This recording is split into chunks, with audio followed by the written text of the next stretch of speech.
All right, guys, let's take a look real quick. 1A we'll come back to, of course. 1B. This is the kind of problem. The kind of problem I give you more information than the book did in that one section. So very often you can find a sample pretty quickly. And there's a few different ways to say what the sample is. So let's just start with the sample. What's one way somebody said what the sample was? 91 heavy pine tree curve. Yeah, you could just kind of copy this stuff down. Sure. Another way, I think I saw a group that just. It's the subset of people out of the entire population. True, but we could be a little more specific. I thought it was you guys who just added the numbers together. I mean, how many people are we talking? Yeah, that was you guys. Okay. So 261 Ecuadorians. I think that's how you say it. Okay.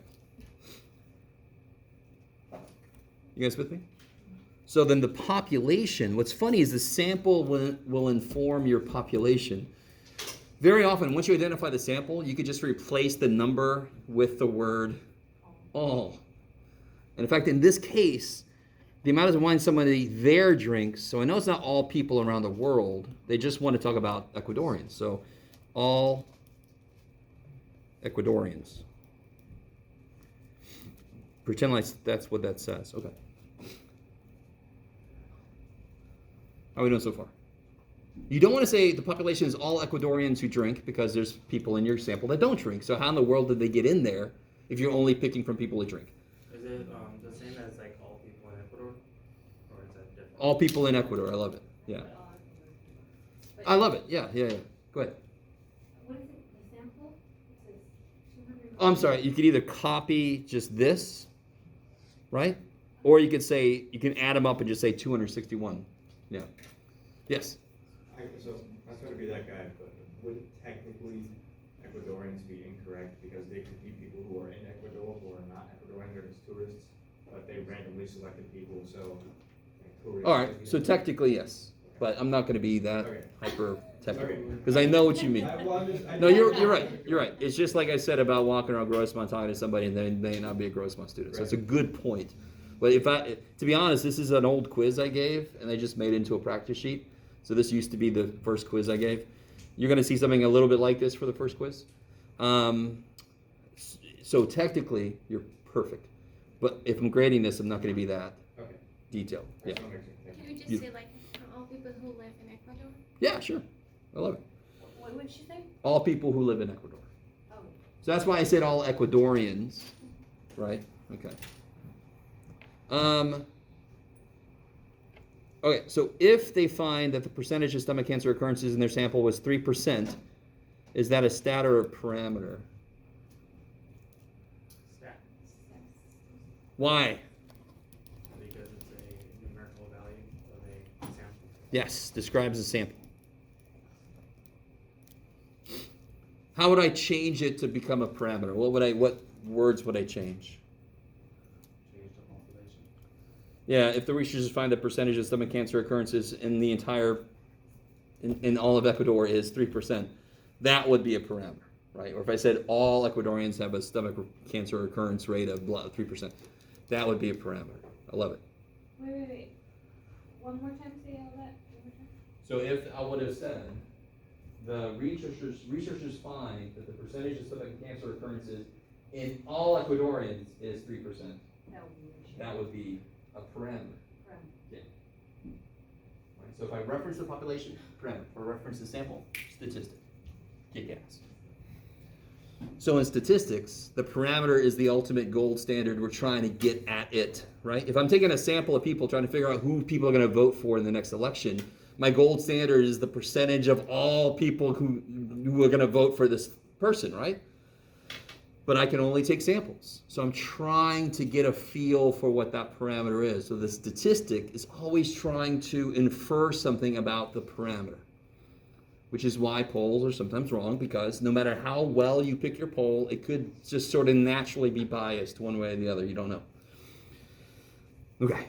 Now we get to the more recent stuff here. This is an interesting problem because I will accept two different answers depending on how you answer it. And by the way, on a quiz, when I say explain or why, that is the most important part of the question. You will lose more than half the points if you don't. Even if you get that right, you're going to lose more than half because it's all about the why. So what did somebody say for 2A? Ordinal. Okay, so we got vote for ordinal. Why? Because there's an order you're standing in. Yes. Deli. There's an order, and that's the whole point. Blah, blah, blah, blah. What's another possible answer? Yes? I said it could possibly be ratio, but only because that there's a possibility that the ticket could say 0 on it, but that doesn't mean that it's like the absence. Yeah, ratio would be a tough sell for me. Oh, I'm sorry, I'm not even showing you guys what I'm writing. Ratio would be a tough sell for me. There's one other one I would accept. Ratio doesn't quite work because the number assigned to you, even if it has a 0 printed on it, it doesn't actually mean 0, right? Yes? Nominal? Oh. Because it's the numbers assigned to you, so it's kind of like a I could possibly see that argued because, for example, I was talking to somebody back here about you go to Panera, they used to give you a number and it wasn't in order, but it kind of kept them in internal, so you were customer 157, that's your name. I could see that. Oh, wait, you already told me. Yes. Interval? Why? My partner described it as like you can kind of tell where your place is in line. Like if you're number 5 and someone's number 9, you can see you subtract it and see that you're 4. Okay. Does that make sense? So again, there are a couple of these I would accept either way, and they sort of depend on the way you see the deli kind of set up. So I mean, as long as you explain your pick well, then you should be okay. Okay. So it could be interval because you could subtract to see how far you are away from somebody else. Now part B is a little tricky, and that's why I put it on this, because this you're not going to get any grade based on this. Yeah. So I put ratio because I was looking at the number of people with a certain hair color with respect to other hair colors. Oh, okay, okay, all right. 30% are blonde, in that group. So if you're looking at it as if I was recording numbers of people, so then you're thinking that the variable would be the number of people. Yeah, like the number of people in that group, like, Okay. let's say there's 100 people. If variable was number of people, then yes, I would agree. Why? Because then what? Because then you're looking at how many of them are blonde. Sure, but why is it ratio? Because it's with respect to other hair colors, and then 0 would also make sense. Well, no. Again, so real quick. Nominal, ordinal, interval ratio are how the data points themselves interact with each other. So if I had 12 people in one room with blonde hair and 6 people in another room with blonde hair, 12 divided by 6, there's twice as many people, right? So how do two data points interact with each other? That's what those are all about. Okay, I like it. The more direct answer is, what did I actually ask people? What color's your hair? So that would be nominal, because it's just hair color. The percentage is what I did with the data. Okay, I love it. All right. What about number 3?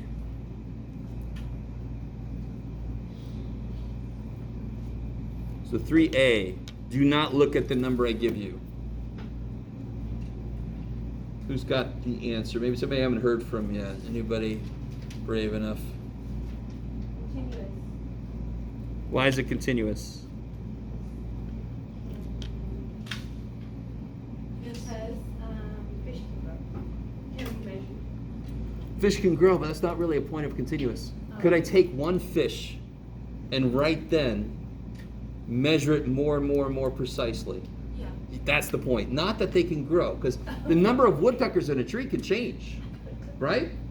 Can't I wait a little bit and some fly away and then some more fly in? Isn't it changing? But does that make it continuous? No, because there'll only be 10, 11, 2, 3, 0 woodpeckers. Is it like when you go like the meat counter and you ask like, can I have a pound of meat, but then it's like 1.3 pounds of meat technically? Yeah, and they're like Still- 1.27. Yeah. Is that okay? Is that Oh, close sure. enough? Yeah, okay, I love it. But even that would be, well, we'll talk about it. All right. So this is continuous because one way to answer this really quickly is because it could actually be 1.99732 ... So that captures the fact that you could measure it more and more and more precisely. What about B? Again, do not look at the number. what was it they asked people? Go ahead, yeah. Is it continuous, cause it's an average? So, variables. What was it I asked people? In this, How many to get this? TVs there? How many TVs? Good. So how many TVs is the variable? What level is that? The number of TVs. Or or is it continuous or discrete? Yes, discrete. Right? So just like we talked about earlier with the kids. You can't have 2.5 kids in your house, I hope. Okay. So this would be discrete because the number of TVs can be counted.